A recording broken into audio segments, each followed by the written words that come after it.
So today, I just wanted to welcome everyone that's taken time out of their day to join us. I'm going to just kind of briefly go over what this webinar is about, and we'll give a current reporting status update. And as always, we welcome your user feedback. So the team would be, we have Janella Miller on the phone today, on the webinar joining us. She's the Intermacs Data Warehouse Data Quality Manager. We have Ryan Cantor. He is the Director of Reporting at the Intermacs Data Warehouse.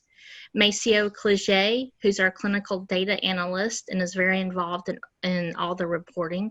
We have John Pennington, who is our Senior Data Manager at the Intermacs Data. Also joining us today, we have Leanne Jones, who's our STS National Database Manager for the Congenital Heart Surgery Database and the GTSD database, General Thoracic. And we have Carol Crone, who is the Senior Clinical Manager over the STS National Databases. So welcome, everyone. Thank you for joining. So today's going to be an open discussion. We would like for you to use the Q&A function that you'll see on your screen. We'll answer as many questions as possible, and we encourage your feedback, and we want to hear from you. So currently, for the current reporting status update, as you might have seen in the database newsletter that you received last week, we've made, the reporting team at the data warehouse has made many additions over the last couple of quarters, and I think the sites have been, we've received much positive feedback regarding those new exhibits and the additions. And Ryan, do you have anything to add to that quickly? No, we just continue this evolution of the reporting. So any comments and feedbacks are, greatly welcome. You're showing the new exhibits. Thank you. So today, since our it's the Intermacs and Pedimacs reporting webinar, we're going to be reviewing the reports and the additions. Ryan will be taking us through the additions that have been made to the data quality and the quality assurance reports. I can tell you just briefly, and Ryan will go into more detail, for both the Intermacs and Pedimacs data quality reports, we have added an exhibit about patients, the missing implant discharge forms. So now all the sites, you can now track your missing implant discharge forms. It should be a little easier for you to locate and probably keep track of those forms. In addition to the this quarter for the Intermacs quality assurance report, they added an exhibit comparing the patient percent experience each adverse event instead of along with the rate. So that's something that I know the sites had been asking for. And there's been many changes for the Pedimacs QA reports. They really had, for those, the Pedimacs QA reports, it really was a major report revision because now we include all the patients at the sites. Previously, as all the Pedimacs data managers know, the reports had focused on patients just receiving durable support. So Ryan will go over this in detail later on. I just wanted to let you have this, look at this slide, and feel free to take a picture of it. It will be posted at a later date, probably early next week. You have the website where you can access the appendices for the Intermacs and Pedimacs documents. And then I've included the Intermacs reporting email, which is intermacs-reports@uabmc.edu. And you can also find this information at www.sts.org.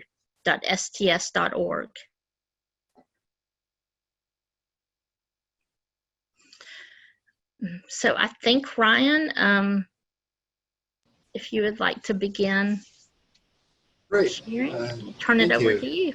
I'll share my screen, and that sets me up perfectly for diving into each of these exhibits. I'm going to give just a few brief comments on what let me get my screen sharing correctly. Catherine, can you confirm that you can see my screen okay? Yes, I see it. Okay, wonderful. So I'm going to go through each of these exhibits, show you what they look like in the reports, briefly say why we added them, and feel free to start asking questions in the chat box about these exhibits or any others, and we'll be getting to those. So as Catherine said, we added to the DQ reports in both Pedimacs and intermacs a list of patients that are missing incomplete implant discharge forms that have had an implant at least 30 days. In the text there, it gives a few details and caveats of when the exact criteria that are used. And this is what Janella is using to help resolve these data issues in the data. And this is really important that we get this discharge information. And it's a little tricky because even some patients that meet registry, like anybody that meets a registry endpoint gets this form. And so this just helps target ones that might have fallen through the crack. But a pretty simple exhibit. Okay. The next exhibit addition was in the intermacs quality assurance report, both for the primary patients and the patients with prior history of VAD. Last quarter, we rolled out some new and improved rate tables, and within those rate tables, we did have the patient percent, but it was broken down between early and late rates, and so now we've added an exhibit that comes, one step before that looks overall in all the patients with all the follow-ups at your report, at your center, and with intermacs overall, what percentage of your patients have at least one event of the specified type. For instance, here, the hypothetical hospital X had 84 bleeding events occurring in 43 patients. There's 100 patients in hospital X, so that's 43% of their patients had at least one bleeding event. In intermacs, it's 42.7% of the patients have at least one bleeding event.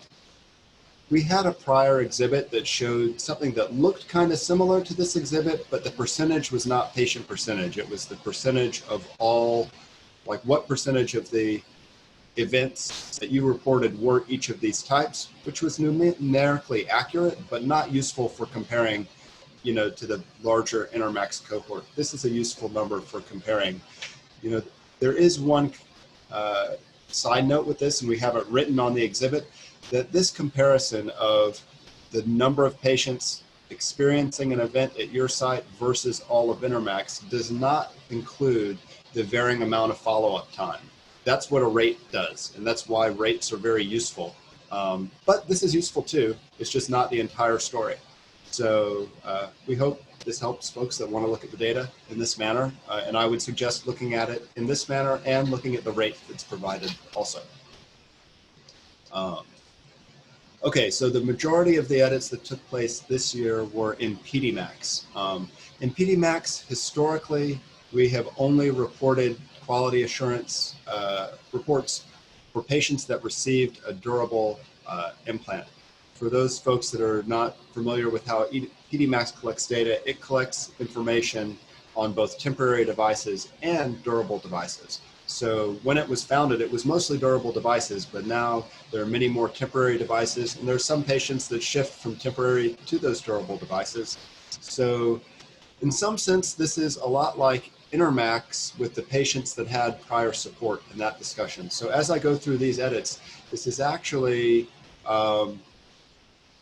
an implementation of some of the things I'm thinking about rolling out, and we're discussing about rolling out as a group in the larger intermacs projects, larger intermacs reporting.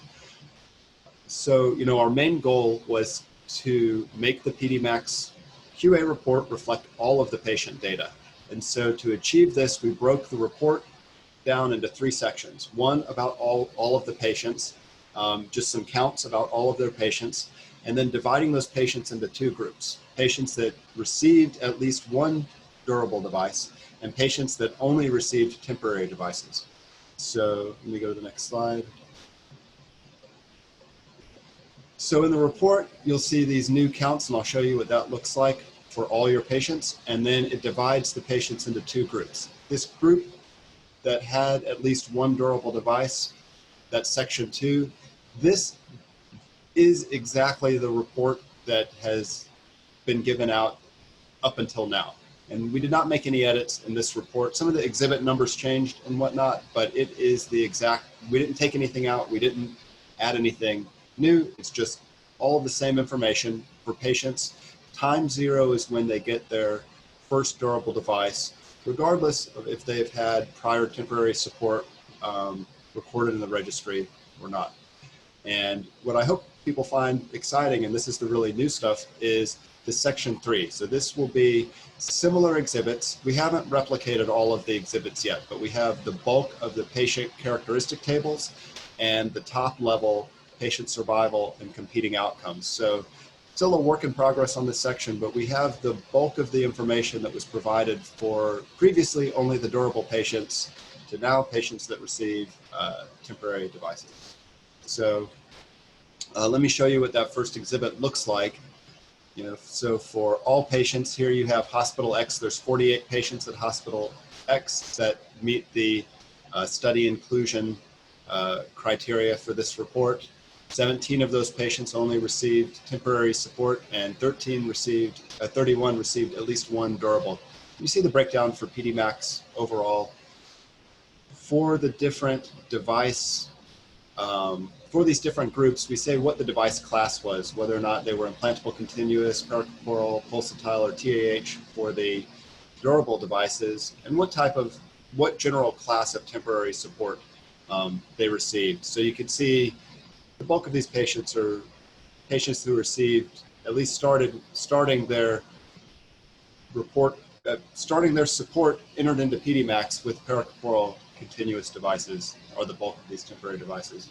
And then the rest of the report looks just like that section 2. So I wasn't planning on pulling up that report to share on the screen. Unless people have questions, I have that Hospital X report if anyone wants to see anything in it.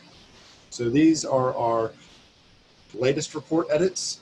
It's really helpful, any feedback we get. And I know, each quarter we're trying to roll out a little bit more and adapt the reports to help sites as much as we can. And that's all I had for this introductory portion.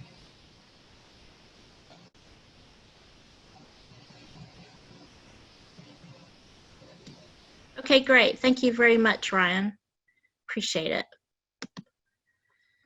I'm going to go back, put this on the screen for anyone. At this time, if anyone has any questions and answers, please enter them in the Q&A function.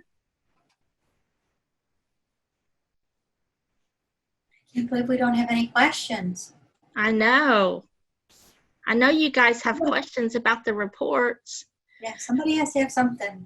I know.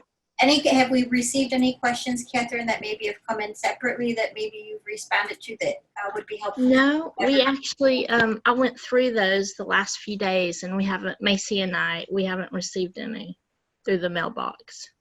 So if you did send a question through the webinar link, I don't know what happened, but we didn't receive any.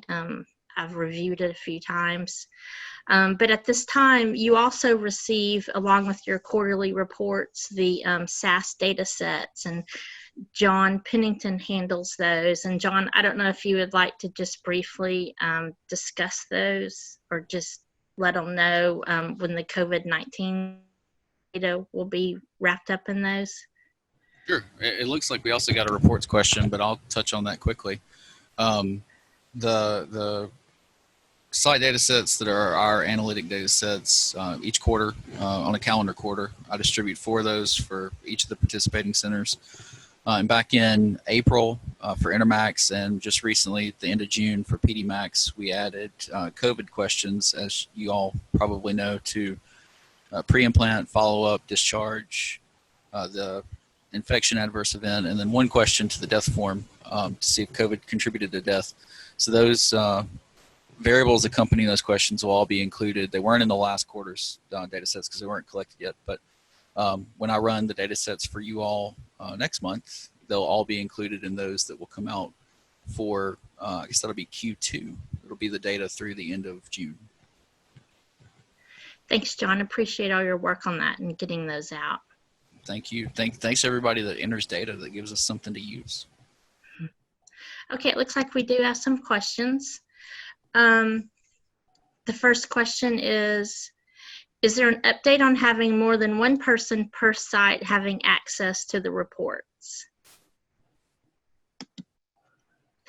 I can answer that.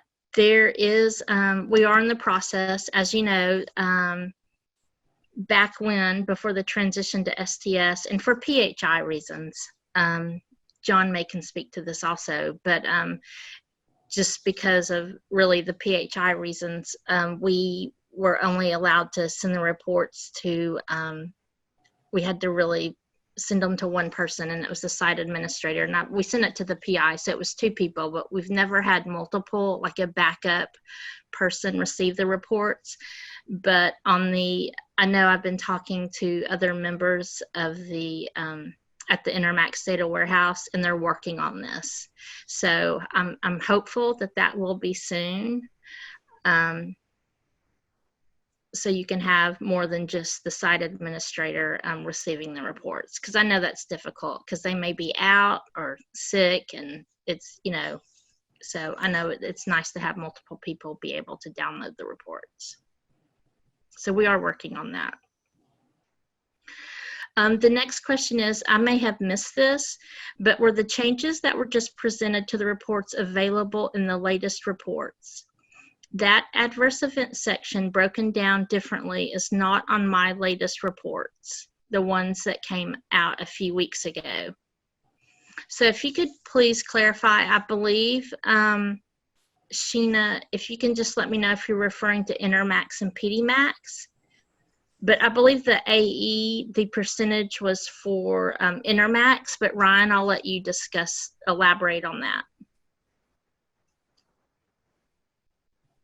Yes, that exhibit went live in the reports that just went out. I'm perplexed if that is not in your report. So it would be one exhibit that would be right before the AE. Here, let me share my screen and I'll show you. Let's see, share screen. Okay, so you know where this comes out in the report is in this AE. This is Hospital X report, by the way. I'm not showing any particular hospital, but this exhibit that shows these percentages is right before the adverse event rate calculations, because you know this really isn't a rate. This is just the percent. So if this page is not in your report, I don't know how that could be, but let me get your site details and we'll go investigate what's going on. So Ryan, can you zoom in so we can see the exact exhibit number and page Sure. number? Thanks. And we need to make an edit because we left this as this is a cosmetic edit on our end. This should be A, but for Hospital X, this is coming out on page 65. It's right after the interventions within 48 hours. And it's right before what's been previously included in the adverse event rate calculations.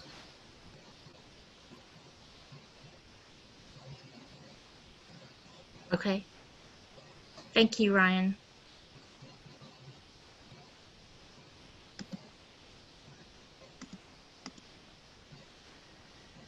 Okay, we'll move on to the next question. The next question is, can you, it's just a question saying that someone had lost connectivity and had to reboot right when they were going through the patient-specific portion of the new reports. Can you quickly share that explanation again? So through the patient-specific report, I believe, can you please let me know if you're referring to intermacs or Pedimacs?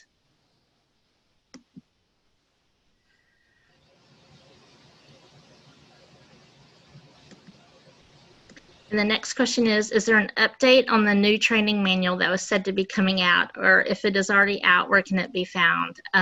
Ashley, that's still a work in progress, but I will have it posted by the 1st of August.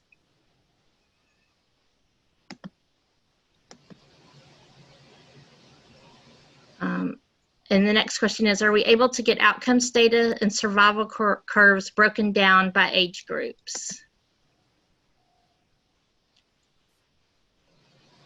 I don't think that's in the current reports. That could be a new edition of an exhibit if it's not, like a Kaplan-Meier for the, and we needed to decide what age groups were most appropriate. So maybe we could log that as a potential Addition. Yeah. Kevin, if you want to email me, then just let me know and give me the specific details of what you would like to have add to the reports, and we'll review it.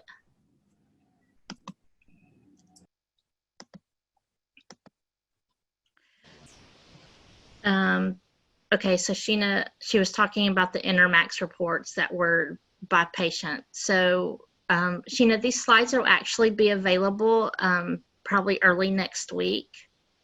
But if you want to email myself, then I'm happy to run through you that.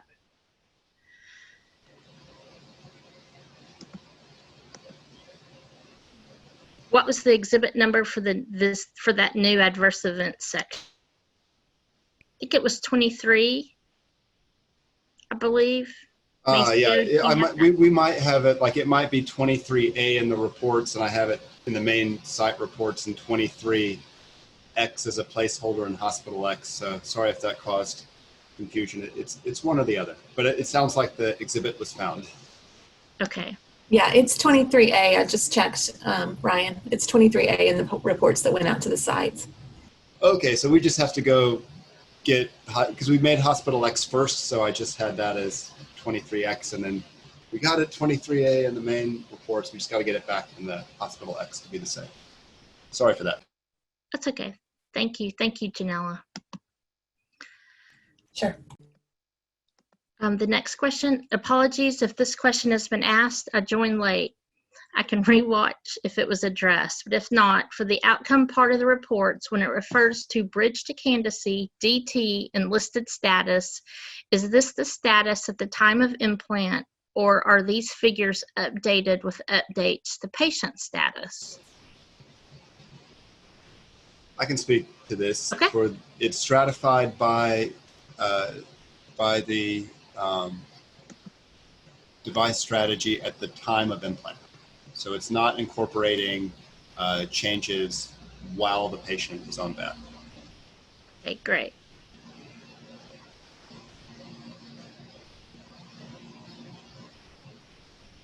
Okay, and just some comments. The exhibit 23, they're just looking at it to make sure they're on the reports. Are we moving towards risk-adjusted metrics? Ryan?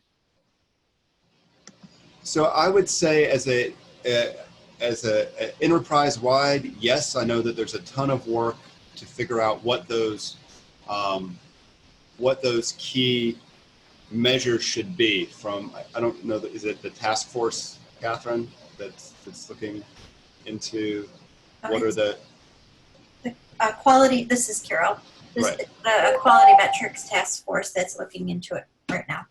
Right, and then getting those rolled out in a risk-adjusted manner in the report would be the amazing next step that I think everyone is eagerly awaiting.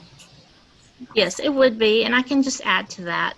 I can tell you, just to add on to what Carol said, so I know Intermacs is working in the direction of having the quality metrics, and I believe the NQF, and it's just in the risk-adjusted metrics. We're heading that way. It's not an easy process, as I don't know, Carol, if you want to elaborate. It does take time to go there, but I know that Intermacs will get there.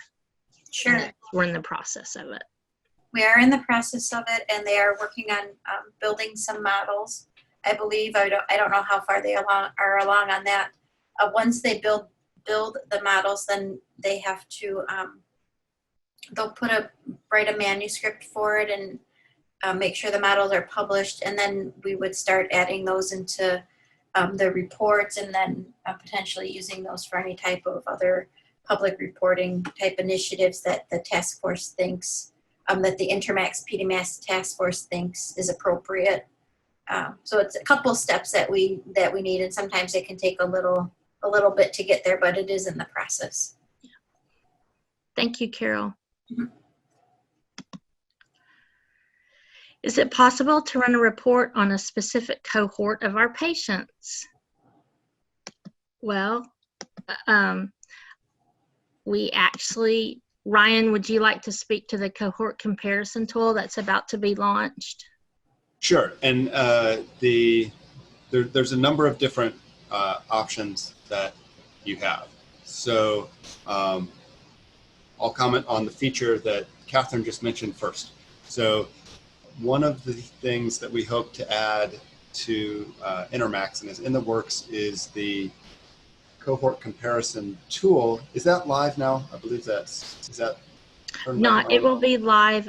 We just wrapped up the beta testing and I sent the results to Rama, so it should, they should be able to flip the switch, I would say within the next couple of weeks. So, Dawn, is that your interpretation? Yes, I would agree with both of those. So we're about to turn back on the cohort comparison tool in the web-based data entry. That will be a step towards exactly what you're asking. It allows you to compare patient counts between different cohorts, either at your site, doing cohort A and B, two different groups of patients within your site, or another mode of this tool is to compare patient counts between your site and the overall Intermacs population, much in the same way the whole current QA report is given back to you, only you get to select the time periods, you get to select a number of patient characteristics. I think we have 5 or 6 key things such as device strategy, age, gender, race. I don't remember exactly all the details, but we have a good starting point that we hope to expand. Once we get that out and tested, the next step in development will be to start including different outcome measures in that reporting. So what we'll launch, here in the next week or so, is just the comparing patient counts. I don't yet have the timeline. I've got to work with Nick on the actual rollout of integrating outcomes into that report. So that's kind of the integrated tools that we're developing. But in terms of a very, like, how to do it right now in the system is from the data that, if you have someone that is data savvy at your site, from the data that John gives you, the SAS data sets, which there are also text files, but it is all of the data that goes into these reports, but for your site, and so much more. So from those data sets, all the data management to use that data set has been done, but you could slice and dice your data in any way possible. If you're wanting to look at outcomes from your site's data that are not included in the main report, I would really urge people to look at those SAS data sets. You could feasibly get there from the Excel live data downloads, except the amount of merging and checks that go on behind the scenes, like there's an incredible amount of work that's already been done to provide those research data sets to you. So that might be another option. And then you can always submit specific requests to Catherine is an additional option.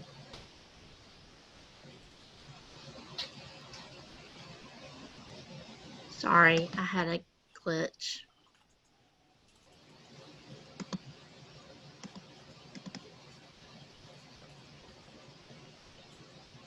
Thank you, Ryan. Yes. Thank you. So we do, as Ryan mentioned, we do have many tools, enhancement reporting tools that sites will be able to use on their own. And we'll phase those that we're rolling them out in phases. And where the STS marketing team does a really good job of letting all the sites communicate that to all the sites. The next question, can you add the less than 1 year, the 3 and 6 month, et cetera, back to the outcomes data on the intermacs reports? We track this for our own center, but would like to have national data to compare to. I just need a little bit more details. Is that what specifically got removed? Is it just like the time points on the Kaplan-Meier, or I don't know what edit caused? Okay. But we can add it back. That's not a problem. I just have to know the details of what it is. And Christy, if you just would like to send me an email, then I can forward it to the reporting team and we can look at it. Is both intermacs and Pedimacs undergoing an upgrade, which will go live 9/29? Excuse me. Intermacs is in the process of a version upgrade. It will go live, should go live the week of 9/29, which is the first day of the AQO meeting. Pedimacs, that version upgrade will come out shortly after that. And the Pedimac upgrade, it's not going to be a total version upgrade. There's just some specific details, but we will offer training sessions for both the intermacs and Pedimacs upgrades. The next question, when will training begin for the new version? As soon as we have as soon as the training site is available, it probably will be closer to the middle of September before training, but we definitely, all sites will be notified, so you will have many opportunities to train. Next question, will there ever be a time that the SAS data sets will be in a format that does not require additional software application? My facility refuses to purchase the software, and I really think the information provided in the data sets would be very beneficial. Hey, this is John. So Catherine touched on it really briefly earlier, but each time I create those data sets, because we'd had requests like that in the past, I also upload 4 additional files that are just flat text files. So if you're using basically any sort of data software like Jump, R, Stata, Tableau, like anything that could read a flat text file, would be able to read those in and handle those. And I'll mention R is free. Thank you both. Next question, what roles will be able to access these cohort comparison tools? Will the PI be able to access directly? The PI, and as far as I know, I believe any user can access the cohort comparison tool and the patient management tool. Ryan, if you know anything different than that, or John or Janella or Maceo, please speak up. Okay, so I believe all the users will have access to that. And the next question, for Pedimacs, we don't have a quality of life for a patient less than 2 years. Is this form counted as an incompleted form? Hey, Subin, if you can just email me directly, and I will give you the instructions for that. Thank you.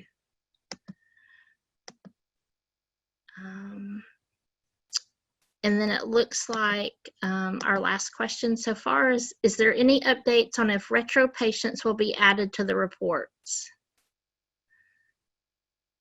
So Ryan, do you want to discuss about retrospective patients? So it's a real challenge here across the board about adding retrospective patients, because a site might want to add the retrospective patients, but then that ends up in the pool of patients that everyone's compares to. So any kind of change that's happening on a site really affects all of the reports. What we've done in the past is works with sites that if they can ensure that, all of their retrospective patients and all of the, not just the patients that lived till the activation dates, not just the patients that were still on support to the activation date, but that all of their patients and all of the same data, adverse events, follow-up forms are going to be entered, then there is a pathway to like moving that date back, if there's a year or two, or I don't know what the exact solution we found, Catherine, but we have worked site by site at solving this problem, but they had to get all their data in before we would change that. Yes, I can speak, elaborate on that. So if you are a site and you would like to include your retrospective patients, because we understand that you'd like a report on all of your patients, sure, we have done this for a few sites. We just kind of have an agreement that you ensure that all that data, retrospective data, has been entered, and we have we do go and confirm that the data has been entered in the adverse events. It's looks like it has been up to date. So yes, if you are interested, you can email myself or the reports email, and we can assist you with that.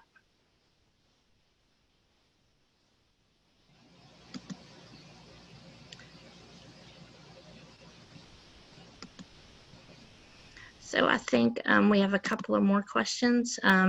Is there a way to drill down to compare against like hospital volume rather than only STS?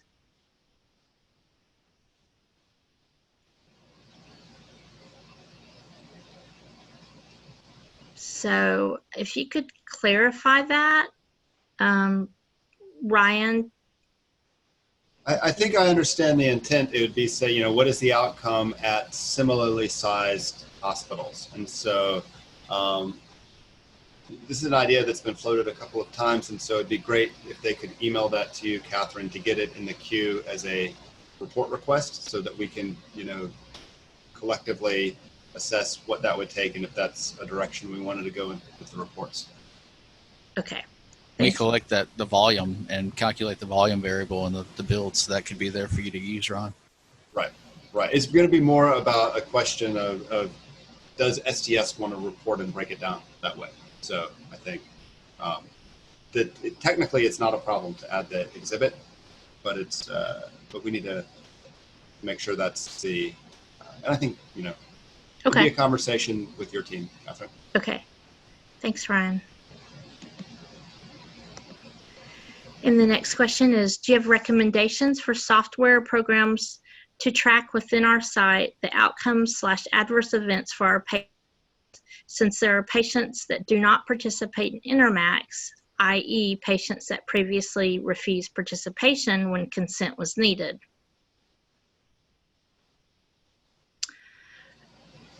Well, so go ahead.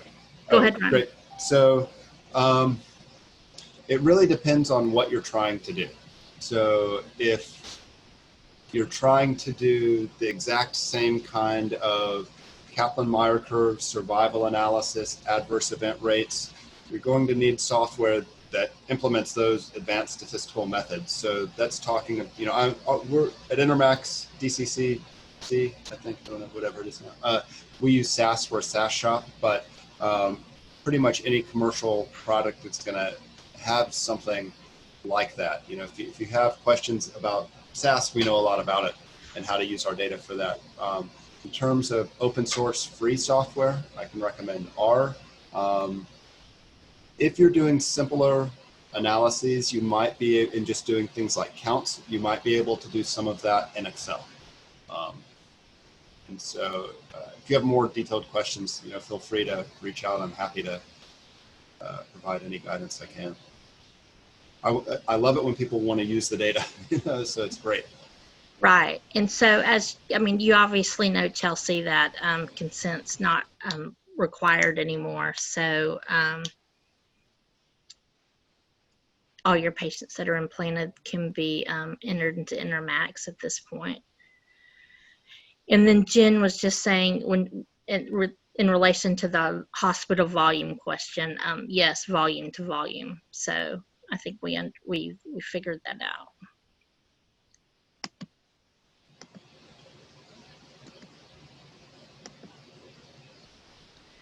So it looks like that is the end. That is all of our questions. Does anyone have any more questions? I don't know, Maceo, is there anything thing that you would like to add about I'm going to go back to the email, our resources, but is there anything that you would like to add? Like are there a couple of most common questions that you would like to throw Make out there? sure data is entered in on time, I guess, before the cutoff period. I'm sorry, There, Maceo, I can't hear you very well. you hear me now? I'm sorry. Yeah. Oh, just make sure all data is entered in before the next quarter reporting period. There is a 30-day grace window before the reports go out. So I just make sure you get your data entered in, and so they can reflect upon the reports before they go out. And we are adding some information on the website about the cutoff period for getting your data in before the reports come out. Also, Okay, so I'll just, I'm going to repeat that just because I know it's important and this question is asked very frequently. So just know we're going to begin putting an announcement in the database stating that when your data needs to be in for it to show up on the quarter's report. So for example, all your data will need to be in by July 31st to be to show up on the next report. And so this is something we'll be adding to the database when you log into the announcements to let you know.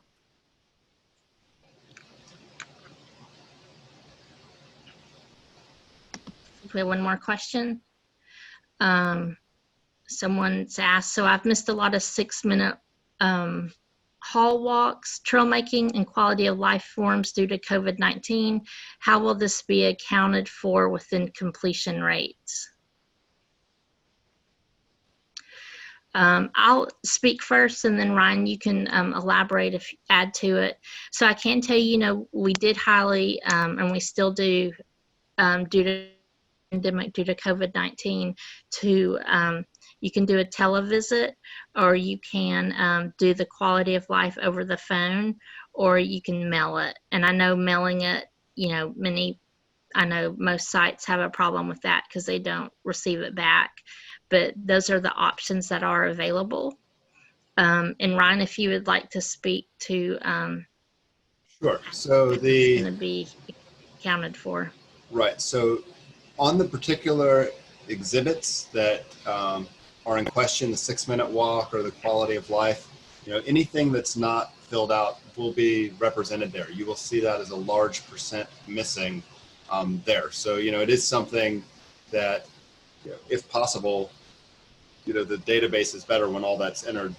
In terms of the final compliance score that's shown on one of the last pages of the reports, these patient reported and functional capacity forms are not in the overall compliance score. So you're not dinged on those per se. We do see the percentage. Of course, there's extenuating circumstances right now. So I think everyone understands that.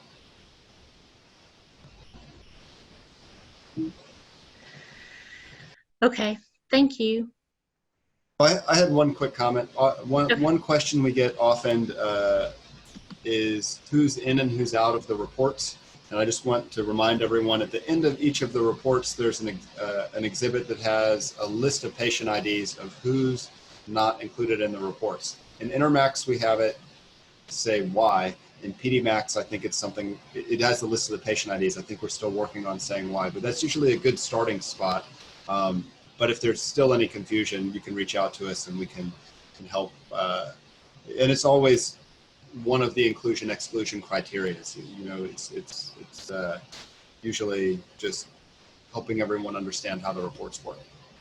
Okay.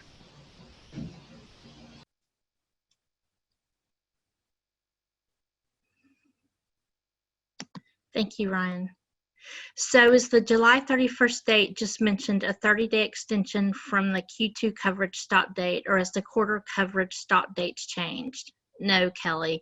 Actually, you're right. We usually, Intermacs actually gives the sites a 30-day grace period to enter their data. I don't know if John or Maceo would like, or Ryan would like to speak on that. But so technically, yes, the end of the quarter is June, but we do give sites an extra 30-day grace period.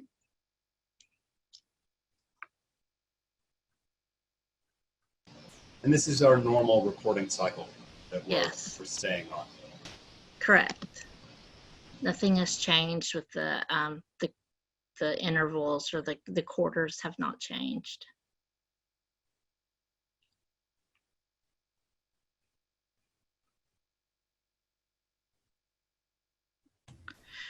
Well, I appreciate everyone for joining. If anyone has a question, feel free to type it in the Q&A box.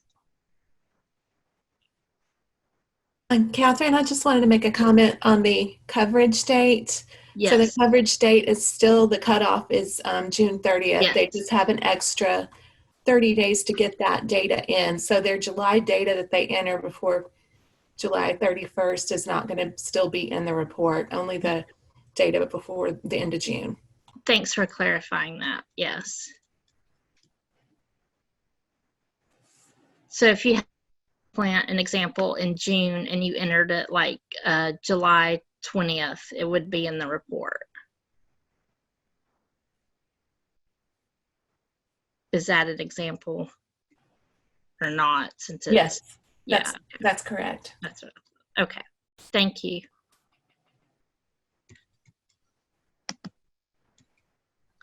Well, thank you everyone for joining our next Intermacs and Pedimacs, our database webinar to answer any data manager questions and go over new features will be, if there are any.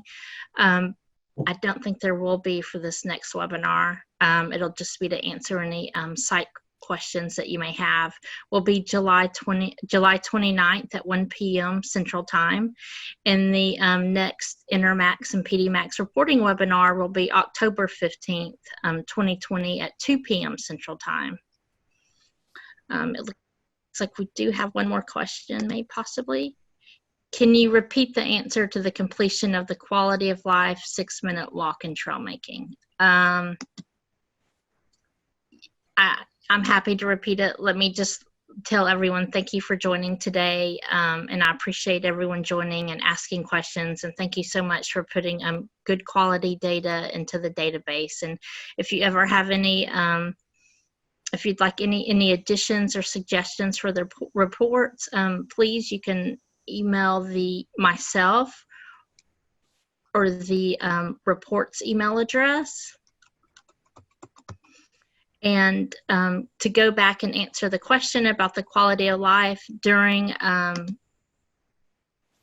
this pandemic, we are encouraging televisits and encouraging sites to answer the quality of life. It can either be mailed or you could do it over the phone. Understand that mailing it is not the best choice because patients very rarely mail them back, but it can be done over the phone. And I'm not sure, Ryan, if you want to repeat what you said about the trail making and the 6-minute walk. Just that, we do see those percentages that are missing and the reasons why on the specific exhibits. For the overall compliance score at the end, those components are not incorporated into that overall compliance score. Okay, well, thank you. And thanks, everyone. Carol, is there anything you would like to say? Any parting words? No, thanks everybody for joining, Catherine and the whole UAB team. Great job. And I think it was really helpful. A lot of good information shared on the webinar today. Thank you. And these, the slides and the recording will be available next week. And thanks everyone for making Intermacs and Pedimacs a success, and have a good day. Thank you.